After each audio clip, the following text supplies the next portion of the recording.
Welcome back to my channel Sunshine Beauty. Sunshine ब्युटीमा आज मैले अर्को नयाँ भिडियो लिएर आइसकेको छु।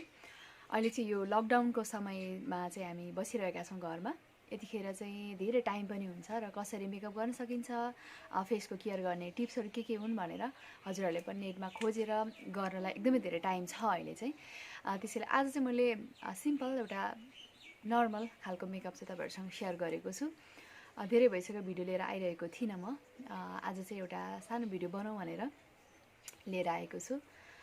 यो मेकअपको भिडियो एकदमै सिम्पल छ गर्नलाई र कहीँ यसो फ्याट जानलाई सिम्पल मेकअप र आजभोलि चाहिँ टिकटक बनाउनलाई पनि यो युज गर्न सकिन्छ यो मेकअप चाहिँ। त्यसैले मैले यो मेकअप लिएर आएको छु। कस्तो लाग्छ हेरेर प्रतिक्रिया दिनु होला। हाम्रो सनसाइन ब्युटीलाई सब्सक्राइब गरिदिनु होला। जतिजनाले गरिदिनु भएको छ हजुरहरूलाई धेरै धेरै धन्यवाद दिन चाहन्छु।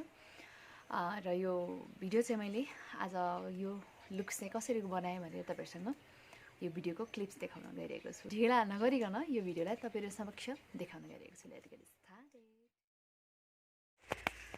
मेकअप म सुरु गर्न गइरहेको छु। मेकअप गर्नुभन्दा अगाडि चाहिँ फेसलाई सफा गर्नुपर्छ। फेस वासले मात्र धुँदा नगएको फोहोरहरूलाई चाहिँ भित्रैदेखिको फोहोर निकाल्नलाई चाहिँ यो टोनर युज गरिरहेको छु मैले।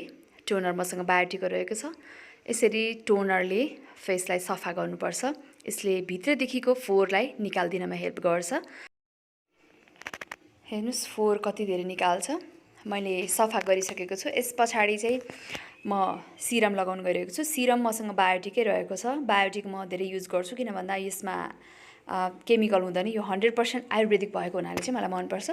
यसरी सिरम लगाउँदाखेरि चाहिँ यो फाउन्डेसनमा रहेको केमिकलहरूलाई चाहिँ स्किनमा पस्न दिँदैन, स्किनलाई सेफ गर्छ। त्यसैले मेकअपभन्दा अगाडि चाहिँ सिरम या प्राइमर युज गर्नुपर्ने हुन्छ।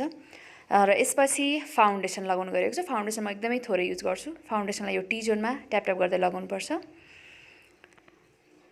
र यसरी लगाइसकेपछि स्पन्जको हेल्पले चाहिँ म यसलाई यसरी कभर गर्छु। यो राम्रो खालको फाउन्डेसन रहेको छ। म्याकको युज गरेको छु मैले। स्किन टोन हेरेर चाहिँ लिएर आउनुपर्ने हुन्छ यो फाउन्डेसन चाहिँ कलर म्याच गर्नको लागि। र यसरी फाउन्डेसन लगाइसकेको छु मैले। त्यसपछि कन्सिलर जहाँ चाहिँ यो दाग हुन्छ जस्तै डार्क सर्कल छोप्नको लागि, त्यसको लागि चाहिँ यो कन्सिलर युज गर्नुपर्ने हुन्छ। थोरै थोरै मात्रै युज गर्छु मैले।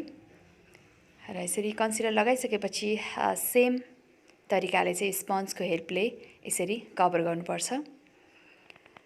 यसरी दागहरू छोप्छ। धेरै हार्ड मेकअप चाहिँ म गर्दिनँ। र यसरी लगाइसकेपछि यसलाई यो पाउडरले चाहिँ सेट गर्छु म। यसरी पाउडर लगाउनाले चाहिँ यो फाउन्डेसन र यो कन्सिलरलाई सेट गर्नमा हेल्प गर्छ। र यसरी गरिसकेपछि आइब्रो मिलाउन गइरहेको छु म। र यसरी आफ्नो सेप अनुसार आइब्रोलाई मिलाउनुपर्छ टक्क। यो आफू एक्लै बनाएको हुनाले चाहिँ भिडियो म उतातिर हेरिरहेको रहेछु। अलिकति एङ्गल मिलेन छ। र म चाहिँ आइसेट लगाउन गइरहेको छु। सबैभन्दा पहिला यो क्रिज लाइनमा चाहिँ यो म्युट कलर लगाउन गइरहेको छु। म डार्क कलर युज गर्दिनँ। यसरी आइसेट पनि लगाउन गइरहेको छु म। र यसरी यो क्रिज लाइनमा चाहिँ यो कलर लगाइसकेपछि मैले थोरै थोरै हल्का डार्क कलर चाहिँ यो आँखाको माथि चाहिँ लगाउन गइरहेको छु। हल्का डार्क कलर।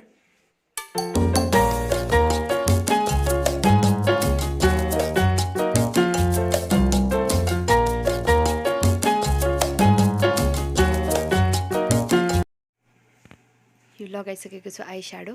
त्यसपछि मैले लाइनर र मस्कारा लाउन बाँकी नै छ। त्योभन्दा अगाडि चाहिँ मैले कन्टुर गर्न गइरहेको छु। यसरी हल्का हल्का मात्रै कन्टुर गर्छु। नोजको यो सेपलाई मिलाउनुपर्छ यसरी। र त्यसलाई पनि स्पन्जले हल्का ट्याप गर्नुपर्छ।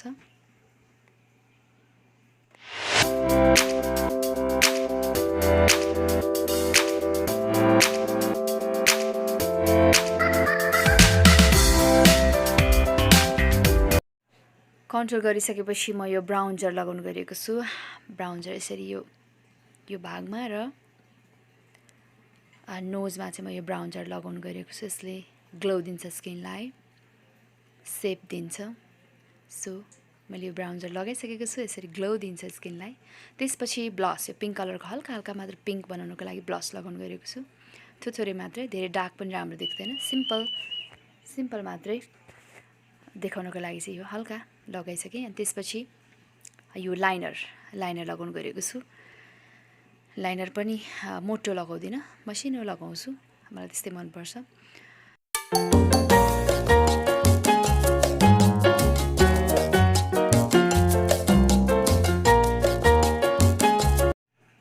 लाइनर लगाइसकेको छु र यसपछि म यो लिप बाम लगाउँछु, लिप्स ड्राई भएको हुनाले। र त्यसपछि लिपस्टिक लगाउँछु, हल्का पिङ्क कलरको। यसपछि मस्कारा चाहिँ युज गर्नै पर्छ, यसले निकै राम्रो देखाउँछ। सिम्पल तर एकदमै क्युट देखाउँछ आइजलाई, त्यसैले यो मस्कारा युज गर्छु म। मस्कारा लगाइसकेको छु।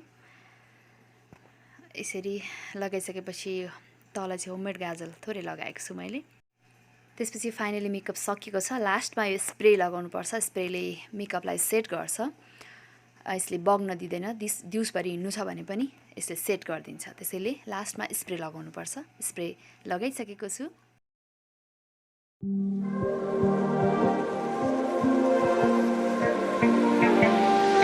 So fragile, like it was built to break off the handle. How'd we get to this place? आजको मेरो भिडियो कस्तो लाग्छ कमेन्ट गर्नु होला। हाम्रो यो सनसाइन ब्युटीको भिडियोहरूलाई फलो गर्नु होला। अर्कोचोटि फेरि यस्तै खालको नयाँ भिडियो लिएर तपाईहरु समक्ष आउने नै छु। Take care, bye, stay safe, subscribe, like and share.